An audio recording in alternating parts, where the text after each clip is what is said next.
Down south to Pampanga's coastal towns, where the Rio Grande flows to the sea, where our ancestors first settled before exploring the land, is where Kapampangans still do their age-old rituals and practices.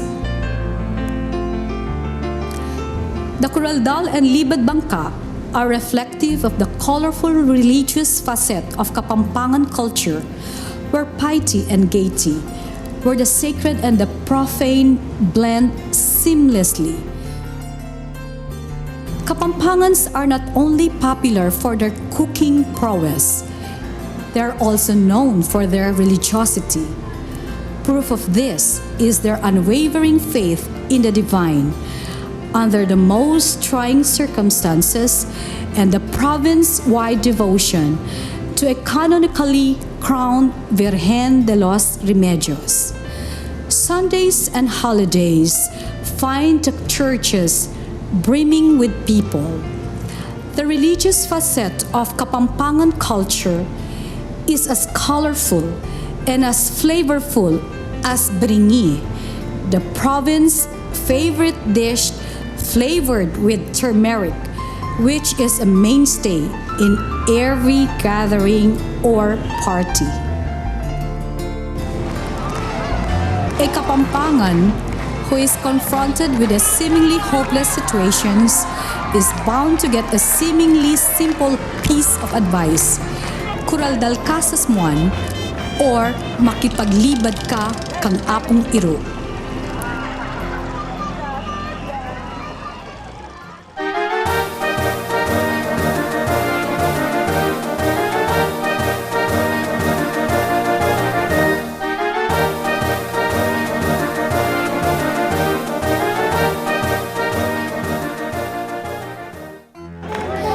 The Kuraldal Atlung Ari is a 5-day fiesta in honor of Apung Lucia. It commences on January 6 and ends on January 10. The occasion is one for merrymaking and revelry, where rich and savory food abounds and goodwill flows as Sasmuaneños open their homes to family, friends, pilgrims, and strangers. January 6 in the Catholic calendar used to be known as the Feast of the Three Kings, hence the term Kuraldal Atlung Ari. If there is one aspect of Kuraldal Atlung Ari ritual that people are most curious about, it is the ritual's origin. Where did it come from? When did it start?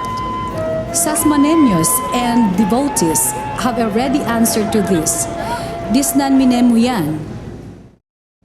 Gaspar de San Agustin, in his Conquistas de las Islas Filipinas, writes of the town of Sasmuan, having an extremely beautiful church under the advocacy of Santa Lucia, and a convent of the same beauty and construction.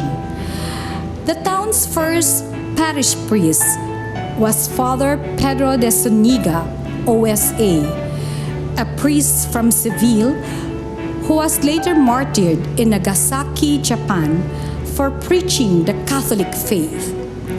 He was beatified in 1867 and is now known as Blessed Pedro de Zuniga. Local stories about Apung Lucia are a dime a dozen in Sasmuan. Ask anybody on the streets, child or adult, to say something about Apung Lucia, and one will surely be told about sightings, apparitions, or miraculous deeds of the saint. People who are claimed to have seen her describe her as babaiyang malago, maki makaba at kulot-kulot abwa. Malatiyamu. She is a beautiful woman with long curly hair. She is of slight build.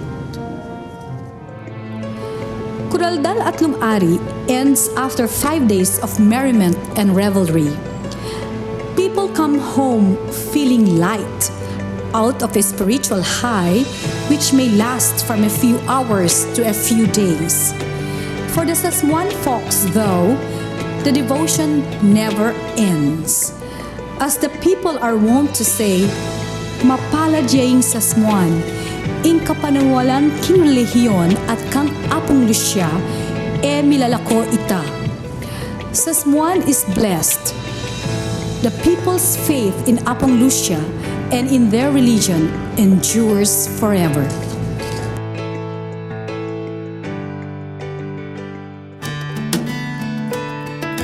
The merry month of May, with its succession of feasts and festivals, is a harbinger of the grandest feast in Pampanga, the Apalit Piestang Balen. Apalit's three-day fiesta from June 28 to 30 honors Saint Peter the Apostle, fondly called Apung Iru by Kapampangans. The fiesta's main event is the Libad Bangka, a colorful fluvial parade that paints the otherwise plain vista of Pampanga River with shades and colors. Rio Grande, as Pampanga River was called during the Spanish era, comes alive as brightly festooned bancas filled with revelers occupy a great length and width of it to form a formidable armada.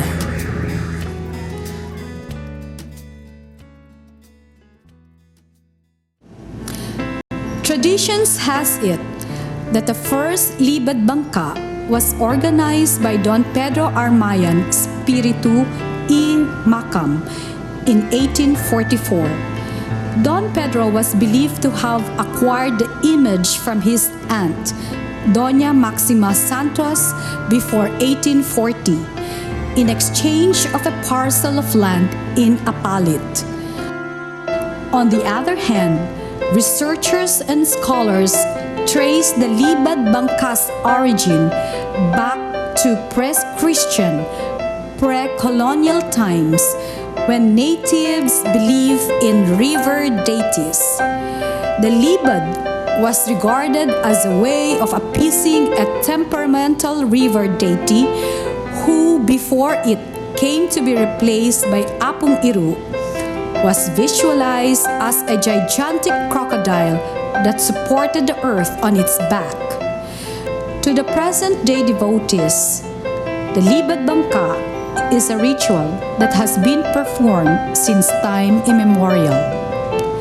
A usual retort to the questions about its origin is, "Disnan minemu ini." Tradition prevails for the duration of the three-day fiesta.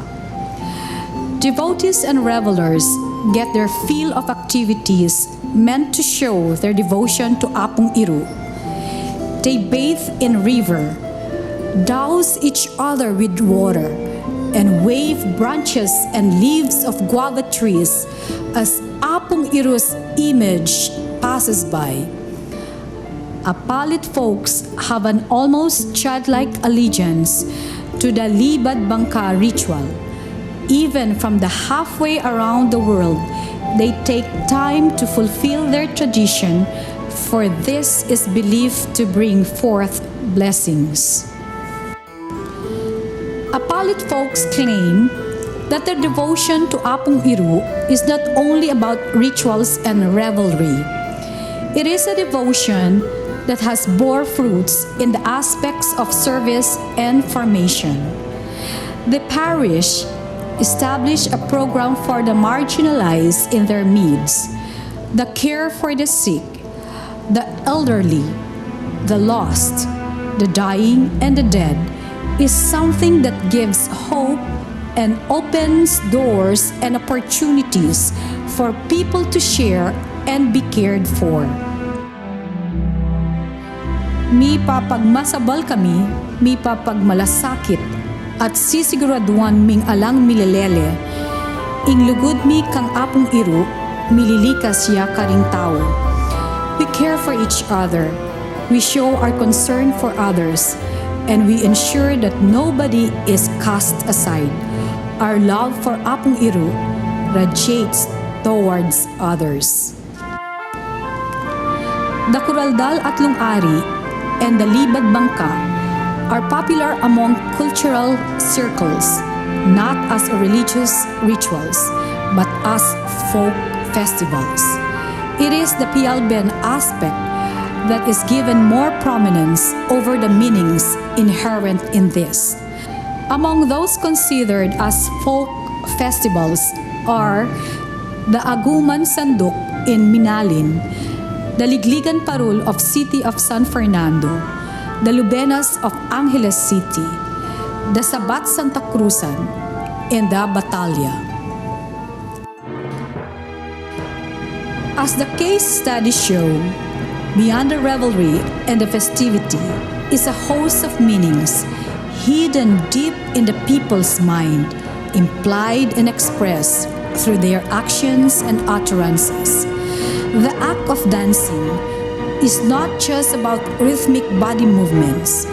It is a form of prayer or worship, or a means of encouraging unity among the people in the community. The fluvial parade is not just about reliving the ways of the early Tagapangpangs. It too is a form of worship, an expression of thanksgiving, and a unifying thread in a community's social fabric. Within the rituals is the people's experience of God, an attempt to connect to Him. Revelry is not the end of all and be all of Kapampangan religious rituals. Beyond the revelry is a treasure trove of Kapampangans' history, sense, sensibilities, one's Kapampanganes, what connects him with, and what makes him distinct from the rest of the Filipinos. At the heart of it all, one will find the Filipino spirit, speaking in different tongues, clad in varying garbs, but essentially one and the same in its lust for merriment and love for the divine.